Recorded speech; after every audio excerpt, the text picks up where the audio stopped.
ഒരു ദിവസം മീശയും എലുമ്പനും കാറിൽ. ഓയ് പുതിയ കാറ്.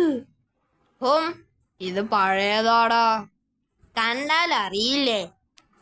പഴയ കാറാണെങ്കിൽ എനിക്ക് കൂടെ ഡ്രൈവിംഗ് പഠിക്കണം. പഠിച്ചോ, പക്ഷേ വണ്ടിയിൽ എപ്പോഴും വെള്ളം ഒഴിക്കണം. എന്നാലേ വണ്ടി നീങ്ങൂ. പിറ്റേന്ന് രാവിലെ ചേട്ടന്മാർ ഉണരും മുമ്പ് വണ്ടി എടുത്ത് ഒന്ന് ചുറ്റി വരാം. കുറച്ചു കഴിഞ്ഞ് മീശയ്ക്കൊരു ഫോൺ. ഹലോ ചേട്ടോ, ഇത് ഞാനാ, നായകുമാർ. എന്താടാ, നീ എവിടുന്നാ? ഞാൻ കാറുമായി ഇറങ്ങിയതാ. ഇപ്പം അത് അനങ്ങുന്നില്ല. എങ്കിൽ കുറച്ച് വെള്ളമൊഴുക്കി. വെള്ളമൊക്കെ ഉണ്ട്, പക്ഷേ വണ്ടി അനങ്ങുന്നില്ല. എങ്കിൽ നീ അവിടെ നില്ല്, ഞങ്ങൾ വരാം. ദേ മുഴുവൻ വെള്ളത്തിലോ, എന്നിട്ട് പോലും അനങ്ങുന്നില്ല. എന്റെടാ, പുതുവർഷമായിട്ട് ആർക്കെങ്കിലും ഉപകാരം ചെയ്യണം. അതെ, അപ്പോൾ ഈ വർഷം മുഴുവനും നമുക്ക് ആരേലും സഹായം തരും. പക്ഷെ വലിയ സഹായം ചെയ്യാനുള്ള കാശില്ല. ചെറിയ തോതിൽ ചെയ്താൽ മതി. ചേട്ടോ, ഒന്ന് നിന്ന്. ദേ, ഉപകാരം ചെയ്യാൻ പറ്റിയ ആൾ വിളിക്കുന്നു. എന്തിനാടേ വിളിച്ചത്? ചേട്ടോ, കഞ്ഞി കുടിച്ചിട്ട് 2 ആഴ്ചയായി. 2 ആഴ്ചയോ? ഹോ, കഷ്ടം. ഒരു 50 രൂപ തന്നാൽ മതി. 2 ആഴ്ചയായി കഞ്ഞി കുടിക്കാത്ത നിനക്ക് ഞങ്ങൾ കാശ് തരില്ല. പകരം ഹോട്ടലിൽ കയറ്റി വയറു നിറയെ ഫുഡ് മേടിച്ചു തരും. അയ്യോ, അത് വേണ്ട, കാശ് തന്നാൽ മതി. അത് പറ്റില്ല, നീ വാ. ഷെടോ, നടക്ക്.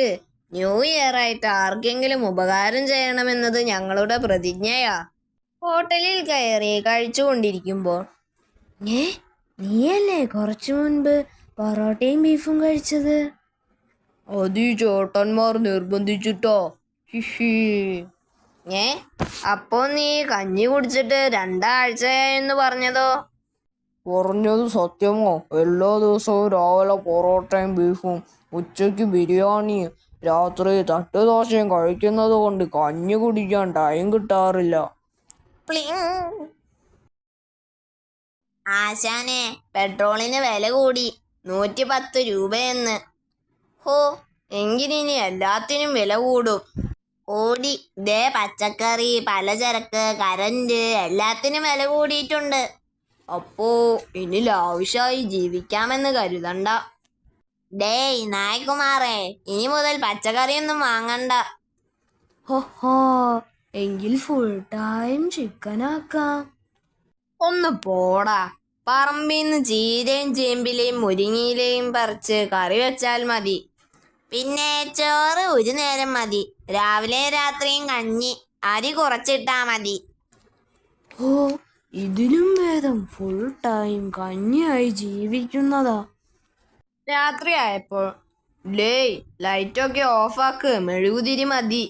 അതുപോലെ ഗ്യാസ് സ്റ്റവ് ആഴ്ചയിൽ ഒരിക്കൽ കത്തിച്ചാൽ മതി. അപ്പോഴെങ്ങനെ ഫുഡ് ഉണ്ടാക്കും? പറമ്പിലെ ചുള്ളിക്കമ്പെടുത്ത് കത്തിക്ക്. പിറ്റേന്ന് രാത്രി അത്താഴം കഴിക്കുമ്പോൾ, ഇതെന്താടാ ചീരകറിക്കൊരു അവിഞ്ഞ ചൊയ? പറമ്പിൽ ചീരയും ചേമ്പും ഒന്നും കണ്ടില്ല. പകരം കുറച്ച് റബ്ബറിന്റെ ഇല വെച്ചുണ്ടാക്കിയ തോരനാ. വേഗം ആശുപത്രി കൊണ്ടുപോണേ.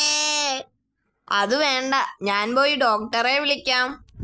ചേട്ടോ, ടോർച്ച് കൊണ്ടുപോ. അത് വേണ്ട, ബാറ്ററി തീരും. മീശ ഇരുട്ടത്തേക്ക് ഇറങ്ങിയതും പിറ്റേന്ന് ആശുപത്രിയിൽ.